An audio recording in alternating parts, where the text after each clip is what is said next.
Assalamualaikum warahmatullahi wabarakatuh. Nama saya Budi Santoso, NIM 0523785579, Prodi Sistem Informasi UT Bandung. Pada video kali ini saya akan melakukan praktikum untuk tugas 3 mata kuliah basis data, di mana soalnya sudah saya unduh. Tugas 3 Anda adalah A. Melakukan praktikum transaksi, B. Melakukan praktikum basis data terdistribusi. Panduan mengerjakan, lakukan setiap tahapan praktikum dengan mengacu pada panduan praktikum yang tersedia dalam e-learning dan BMP MSIM 4206 basis data. Di mana BMP MSIM 4206 basis data saya sudah mengunduh. Selanjutnya kita akan menjalankan Apache MySQL di XMPP Control Panel. Dan kemudian kita akan membuka PHP MyAdmin. Pada halaman PHP MyAdmin, database rumah sakit, dan yang pertama kita akan melakukan perintah commit. Di mana perintah commit adalah sebuah perintah menandakan bahwa transaksi telah selesai dilaksanakan dan terjadi perubahan data. Sebagai contoh, akan membuat store prosedur dengan sebuah perintah commit dengan memasukkan data pada tabel pasien. Kita akan buat transaksi 1 pada database rumah sakit. Kita akan buat masuk rutin, new rutin, dan buat transaksi 1. Kita buat transaksi 1, kita hapus, kita input, di mana transaksi 1 ini kita akan menginsert pada tabel pasien di ID pasien nomor 6 dan nama pasien Tito. Ini sudah masuk dan kita akan melakukan eksekusi, dan nama Tito sudah masuk. Tetapi pada tabel pasien di sini hanya muncul ID pasien 4 dengan nama pasien Bunga. Artinya, apapun perintah yang disimpan pada sebuah transaksi, jika belum commit, maka data tidak akan masuk ke tabel basis data. Supaya data tersebut masuk ke dalam tabel pasien, maka perintah dalam transaksi 1 harus dimodifikasi dengan menambahkan commit. Berikut adalah contoh di transaksi 2. Kita buat rutin baru, new rutin. Kita buat transaksi 2.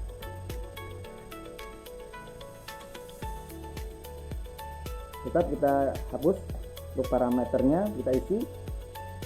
Kita akan menginsert pasien dengan nama Tito, ID pasien 6, dan ditambahkan commit. Kita kirim.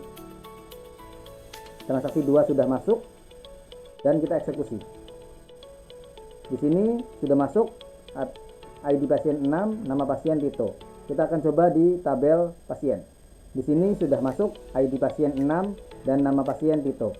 Selanjutnya kita akan melakukan perintah rollback, di mana digunakan untuk menggugurkan perintah yang sedang berjalan. Hal ini berguna jika ada suatu hal yang tidak diinginkan terjadi pada sistem. Namun perlu diingat bahwa pernyataan rollback akan berpengaruh jika perintah yang sedang berjalan belum dikomit. Misalnya Anda akan menjalankan perintah update pada data di tabel pasien dengan melakukan perubahan nama pasien copy menjadi Danar dengan ID pasien 3. Namun dengan pernyataan rollback, maka perubahan tersebut tidak terjadi. Kita akan melakukan contohnya pada transaksi 3.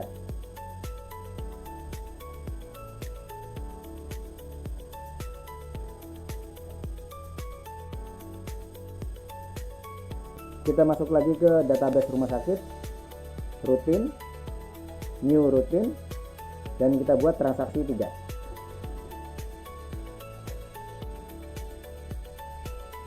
Kita hapus kembali dan masukkan perintahnya, parameternya, di mana kita akan set nama pasien Danar untuk ID pasien 3 dan dilakukan rollback. Kita kirim, kemudian kita eksekusi. Di sini pada ID pasien nomor 3 masih tetap dengan nama setpin. Tidak terjadi perubahan karena data telah dilakukan rollback. Jika ingin ada perubahan, maka transaksi 3 tersebut tidak memakai rollback. Untuk lebih jelasnya terkait dengan rollback, maka kita akan buat transaksi 4.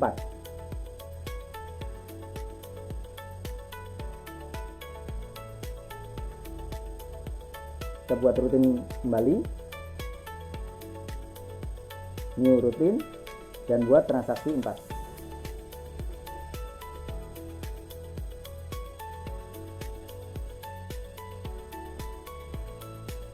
Dimana kita akan menginsert pasien dengan nama Hanif dan akan mengubah pasien nomor 3 dengan nama Septin.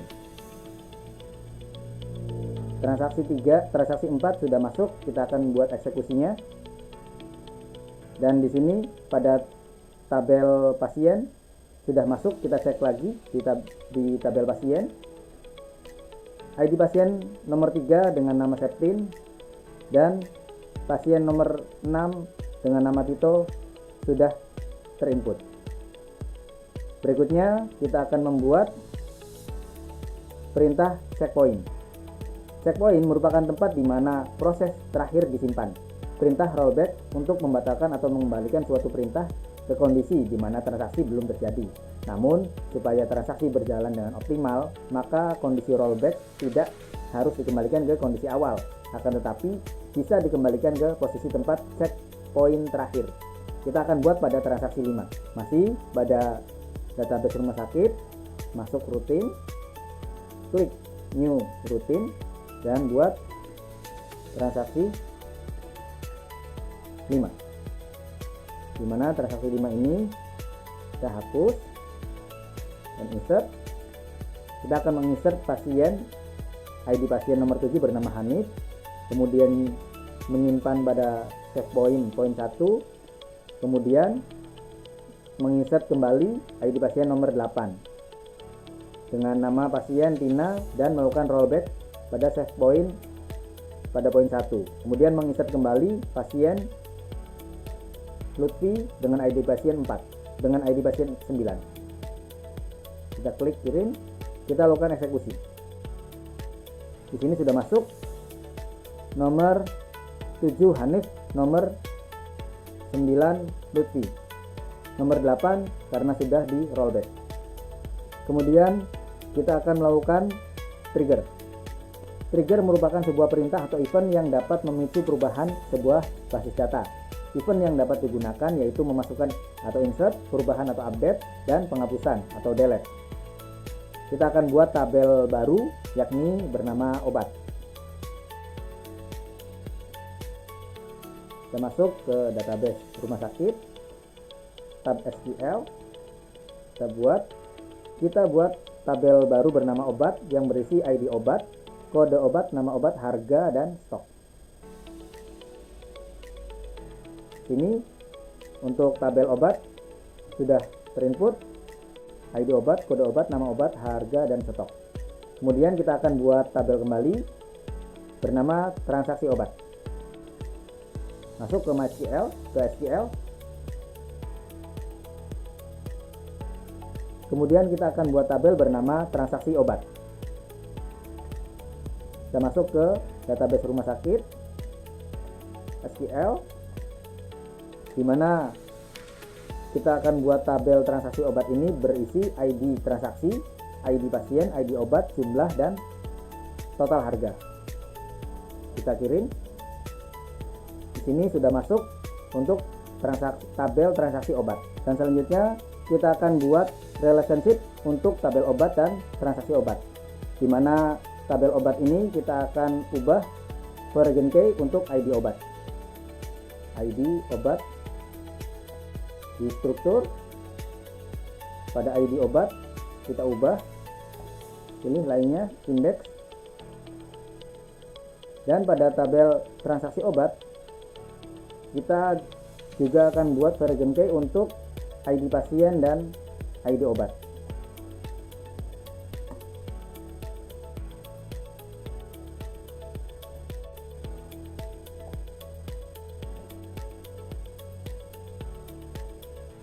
Selanjutnya kita masuk ke designer. Kita akan buat relasinya, relasi dari ID pasien ke ID pasien di transaksi obat.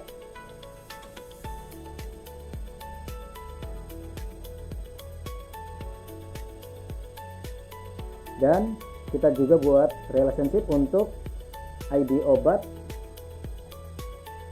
ke ID obat pada transaksi obat.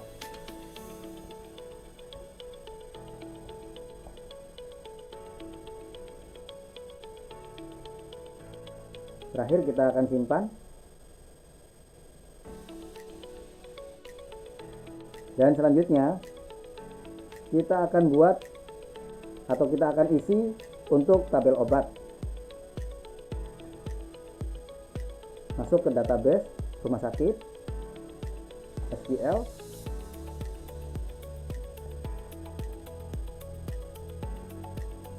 Kita akan menginsert ke tabel obat di mana ID obat 1 dengan nama obat amikasin, ID obat 2 dengan nama amoxicillin, dan ID obat 3 dengan nama betadine.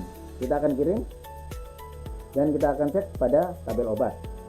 Di sini sudah masuk nomor ID obat 1, 2, dan 3 dengan stok 10, 20, dan 5. Kita akan buat pada transaksi di ID obat nomor 2. Sebelumnya kita akan buat trigger dulu.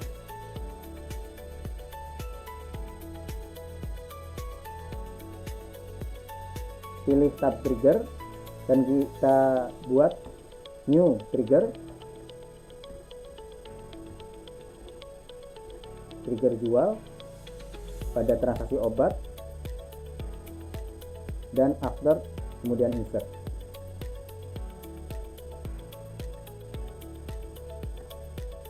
Kita kirim. Oke, sudah masuk untuk triggernya. Kemudian kita akan buat transaksi untuk transaksi ID obat nomor 2 dan ID pasien nomor 1. Kita akan insert, masuk tabel. Oke, masuk database rumah sakit, SQL, insert di sini, dan kita kirim. Nah, kita cek pada obat. Di sini yang tadinya stok 20 menjadi 15. Dan untuk perintah dari trigger sudah selesai. Selanjutnya kita akan melakukan praktikum basis data terdistribusi, yakni replikasi, di mana saya sudah memasang Ubuntu pada komputer 2. Selanjutnya kita akan melakukan konfigurasi pada komputer 1 pada replikasi. Masuk tabel database rumah sakit, masuk ke halaman utama, replikasi, konfigur. Selanjutnya kita pilih abaikan semua basis data dan replikasi rumah sakit. Kita simpan. Untuk server ID-nya kita simpan di sini.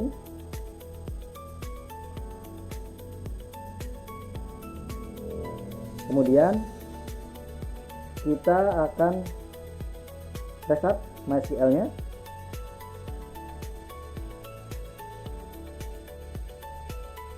Kita akan stop dan kita akan salin server ID pada konfigurasi My ini di MySQL. Kita pastekan di sini.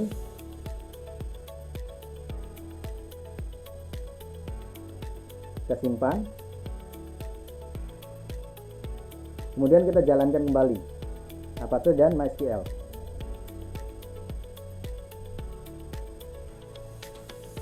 Kemudian kita akan melihat pada halaman replikasi.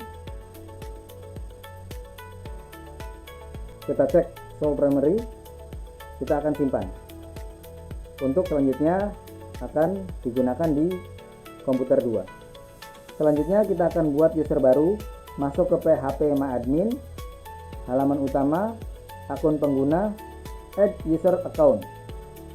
Kita akan isi user account-nya dengan nama user Prodisi, password sama Prodisi, dan nama pemilik yaitu URL dari IP Ubuntu. Kita akan masuk di sini, kita akan cek IP Ubuntu-nya. Kita akan insert untuk IP-nya sendiri yakni 192.168.1.12.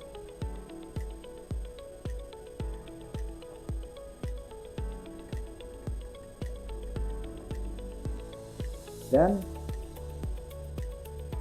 replication client di checklist, replication slash juga di checklist. Kita buat kirim. Oke, kita cek. Di sini sudah masuk Prodisi, nama pemilik 192.168.1.12 dan hak aksesnya adalah replication slash dan replication client.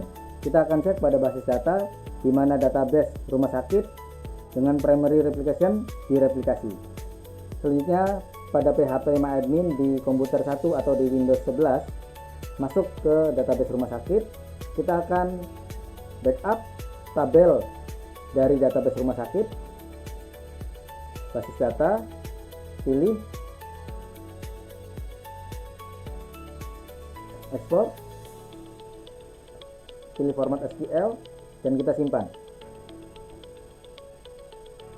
Selanjutnya kita akan melakukan import pada Ubuntu. Kita buat tabel baru dengan nama rumah sakit.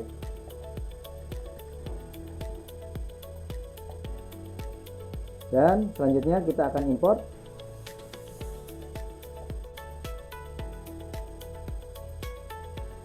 serahkan, import.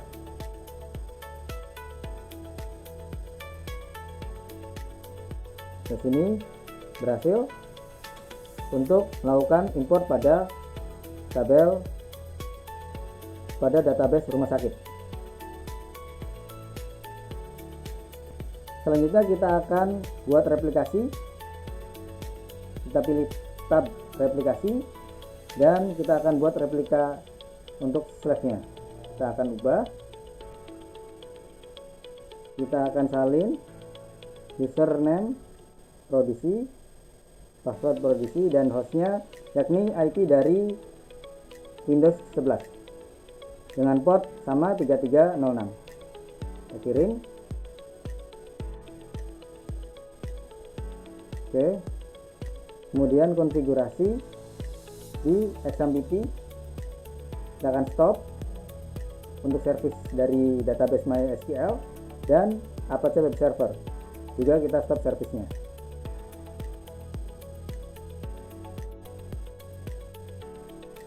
Dan kita masuk ke konfigurasi MySQL. Kita akan input konfigurasi untuk server. Kita simpan. Close. Kemudian kita akan nyalakan kembali servisnya.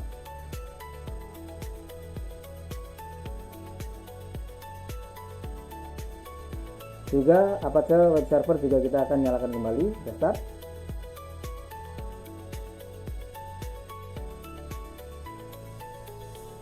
Dan kita kembali ke PHP MyAdmin. Kita kemudian akan melakukan pengaturan pada master slash dengan menggunakan terminal.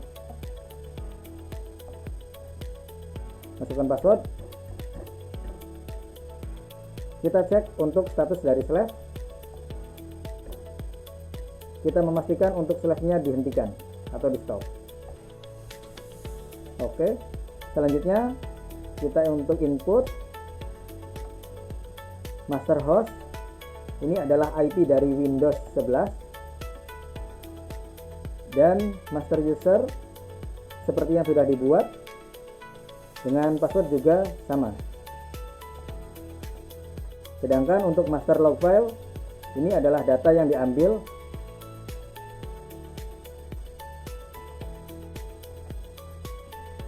dan log postnya juga data yang tadi sudah disalin. Kita akan cek lagi. Kita enter. Oke. kita sudah masuk dan kita akan keluar.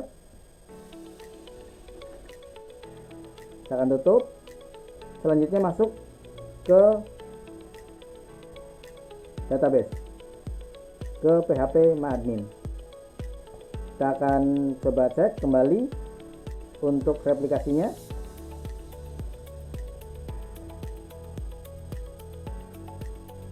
Kita kontrol dan full start.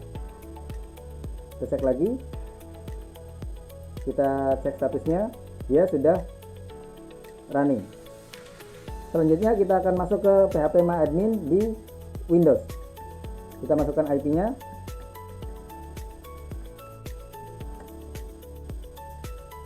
Dan kita masuk ke database rumah sakit tabel obat. Kita akan coba tambahkan ID obat nomor 4, kode obat A004 dengan nama flu dan harga 2000, stoknya 200. Kita tambahkan 4 A004, nama obatnya flu dengan harga 2000 dengan stok 10. Kita kirim. Selanjutnya kita cek pada tabel obat. Di sini sudah masuk ID obat 4, kode obat A004, nama obat flu, harga 2000 dan stok 10. Selanjutnya kita akan tambahkan kembali untuk ID obat nomor 5, A005, demam, dengan harga 1.500 dan stoknya 100. Kita kirim. Kita cek di sini. Di sini sudah masuk ID obat 5, kode obat A005, nama obat demam, harga 1.500 dan stok 100. Selanjutnya kita akan masuk ke Ubuntu. Kita akan input IP dari komputer 2, 192.168.1.12 untuk memastikan bahwa ini berada di database Ubuntu atau di komputer 2. Dan kita akan masuk ke database rumah sakit di tabel obat.